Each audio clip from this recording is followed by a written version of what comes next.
Well, hey guys, it's Mr. O. I just wanted to go ahead and go through the slides with you. If any of you are home on quarantine, or if you guys are home sick, or just want to get another refresher, I'm not going to play the video links in here just for time purposes. This first video link is the music parody of Maroon 5, Moves Like Jagger, to Pharaoh Tutu Common. It's pretty funny, so check that out.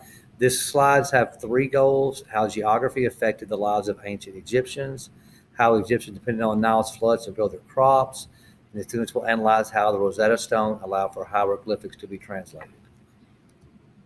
Okay, first slide, there's a mini map over here.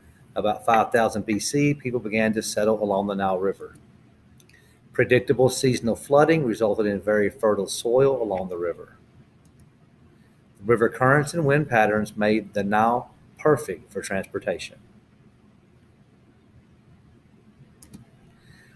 The Nile River is the longest river flowing north from the heart of Africa to the Mediterranean Sea. This river is over 4,000 miles long. It does flow north to the sea, which looks weird on a map, but remember, on the previous picture in Upper Egypt, here in the middle, there's a mountain here, so it's going to flow down the mountain to the sea. Egyptians drank from it, bathed in it, and used it for farming, cooking, and cleaning. The river provided fish and supported plants and animals.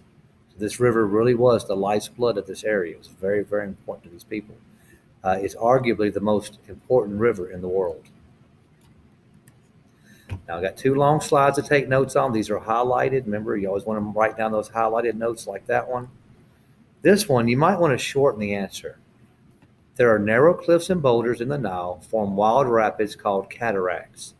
Because of the cataracts, large ships can only use the Nile for its last 650 miles, where it flows through Egypt.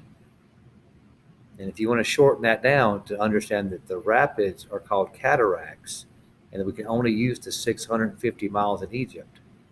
But as I mentioned, this river is over 4,000 miles long. So put this in your notes, because remember, on test day, your notes, I will give you a map. If you do not have a map, I will try to get you one next time you're in school. And you can also use the review sheet, which I'm going to provide you on the 9th and 10th of November before the test. So hopefully I'll see you all before then. Second bullet, before the Nile reaches the Mediterranean Sea, it divides into different branches that look like flower blossoms. These branches fan out over an area of fertile soil called a delta. Make sure you're pausing the video to get the information as I continue. You see the flower-like blossom on top? That's the delta. That's where all the greenery is, where most of the people live, not far from Giza in Memphis, where the pyramids are. The deserts surrounding the Nile offered a natural protection against invasion. By 4000 BC, Egypt was made up of two kingdoms, Lower Egypt in the north and the Upper Egypt in the south. And remember, upper is in the mountains, lower is at the bottom. On both sides of the Nile Valley and its delta, deserts unfold as far as the eye can see. To the west is a vast desert that forms part of the Sahara Desert, the largest desert in the world. To the east, stretching to the Red Sea, is the Eastern Desert. So we have the Sahara on the west and the Eastern Desert on the east. So that helps protect them. The ancient Egyptians called the desert the Red Land because of their burning heat. Other geographic features also protected the Egyptians. To the far south, the Nile's dangerous cataracts blocked enemy boats from reaching Egypt. In the north, the Delta Marshes offered no harbor for invaders approaching from the sea. So they are surrounded on all four sides. You can't come in from the north because of the marsh delta. You can't come from the south because of the rapids or cataracts. You can't come from the west because of the desert, or the east from the desert. So they are very well protected. So second bullet, Egypt rarely faced threats. As a result, Egyptian civilization was able to grow and prosper. The next slide just shows how this pyramid structure how you have to climb up the structure in life. You have to have your basic needs first before you can have a nice, safe home, before you can really feel loved and belong in your community, which will make you have self esteem and feel very confident, which will make you get to the top of the pyramid where you really become the best version of yourself. The Egyptians were able to climb to the top of this pyramid because they were so well protected by the natural environments that they weren't attacked by enemies very often. So they were able to do self actualization, which is things like artwork and music, advanced sciences like geometry and surgery, things that they could do that they would not have been able to do if they were constantly being attacked and in war. The Nile floods were much more dependable and gentle than those of the Tigris and Euphrates. As a result, Egyptians were able to farm and live securely. They did not worry that sudden heavy overflows would destroy their home or crops, or that too little flooding would leave their fields parched.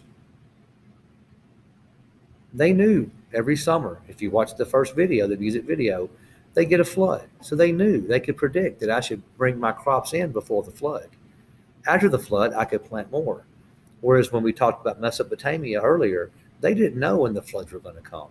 Often they would get a bad flood or multiple bad floods, and they would think that their gods were upset with them. Whereas the Egyptians knew what to expect. Successful farmers, they planted wheat, barley, and flaxseed in the wet, rich soil. These are their crops. Flaxseed was used to make fine linen. Again, you'll see this in the music video. And then wheat and barley were used to produce grains to make products and food. Second bullet. One reason for their success was the wise use of irrigation. Egyptian farmers first dug basins or bowl-shaped holes in the earth to trap floodwaters. They would trap these waters and then use these waters later to irrigate their crops, or they could boil the water and drink it, but they did have the river available as well for fresh water. The farmers then dug canals to carry water from the basin to fields beyond the river's reach. Second bullet. The Egyptians also built dikes or earthen banks to strengthen basin walls. Dikes. Third bullet. They used a shaduf, a bucket attached to a long pole to lift water from the Nile basin. Many Egyptian farmers still use this today. You may see a well with a rope. Well, what they did, they had a long pole with a bucket on it, and they would attach this to a lever, which you can see in this video down at the bottom over here, if you'll watch this video for 1 minute, and they pull the water up much easier to feed their animals and to pull out to water their crops. A shaduf. Hieroglyphics. As many of you know, hieroglyphics was the Egyptian form of writing. It's made up of symbols instead of an alphabet. It's kind of like an emoji. The discovery of the Rosetta Stone in 1799 led to the deciphering of Egyptian hieroglyphics. So you'll need to know those two facts.